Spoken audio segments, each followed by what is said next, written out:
किसी नगर में कौशिक नामक एक क्रोधी और निष्ठुर ब्राह्मण रहता था। उसे कोढ़ की बीमारी थी।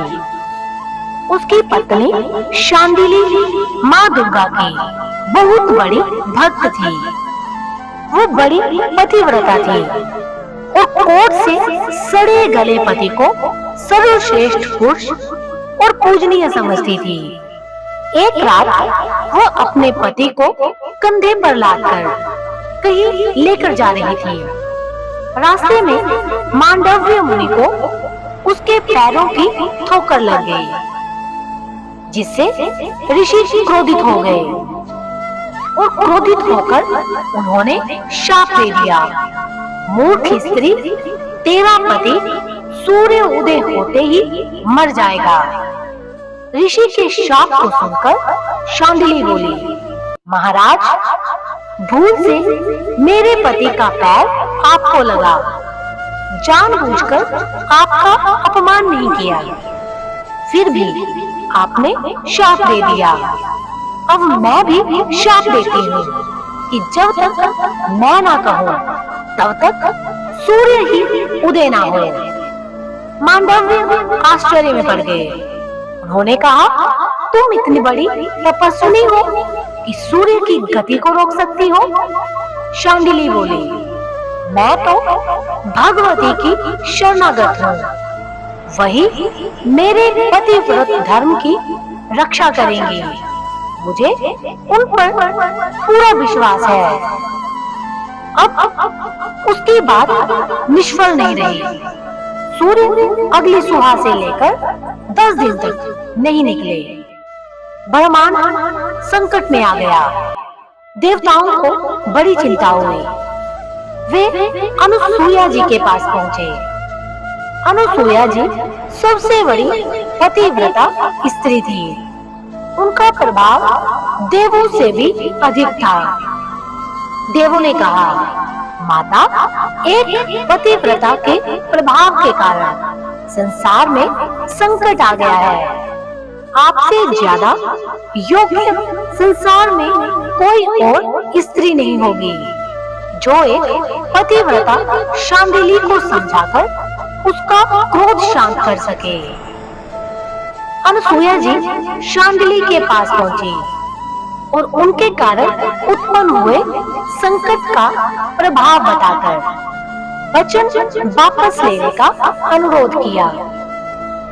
अनुसूया जी ने कहा, तुम्हारे पति की मृत्यु के बाद उन्हें फिर से जीवित और स्वस्थ करने का मैं वचन देती हूँ।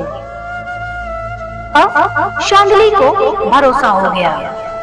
उसने अपना वचन वापस ले लिया और सूर्य की गति करने की अनुमति दे दी। सूर्य उदय के साथ ही मांडव्य के शाप के कारण उसका पति मर गया।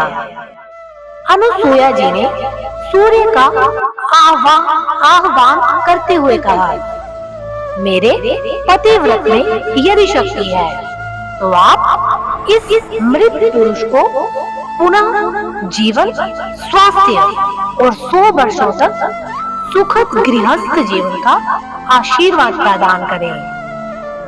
मांडव्य ने इसे अपने अहम का प्रश्न बना लिया और बोले, मेरे शाप को कोई काट नहीं सकता। इसे जीवित करने का प्रयास करना व्यर्थ है। अनुसूया जी ने भगवती का स्मरण किया। माता, मेरी लाज रखकर मांडव्य का अहंकार चूर करें। अनुसूया माता की स्तुति करने लगी। माता वहां प्रकट हुई और कौशिक को जीवन और स्वास्थ्य प्रदान किया।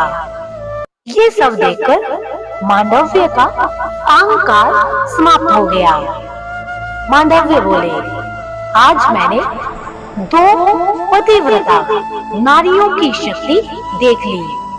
पतिव्रता स्त्रियों में स्वयं भगवती का वास हो जाता है। हे भगवती, मैं अपनी शक्तियों के अनुचित प्रयोग के लिए क्षमा मांगता हूँ। माता ने मांडव्य को क्षमा कर दिया। मांडव्य तब के लिए चले गए और इस प्रकार दो पतिव्रता स्त्रियों ने मांडव्य के अहंकार को चकनाचूर कर दिया। दोस्तों, ये थी आज की कहानी।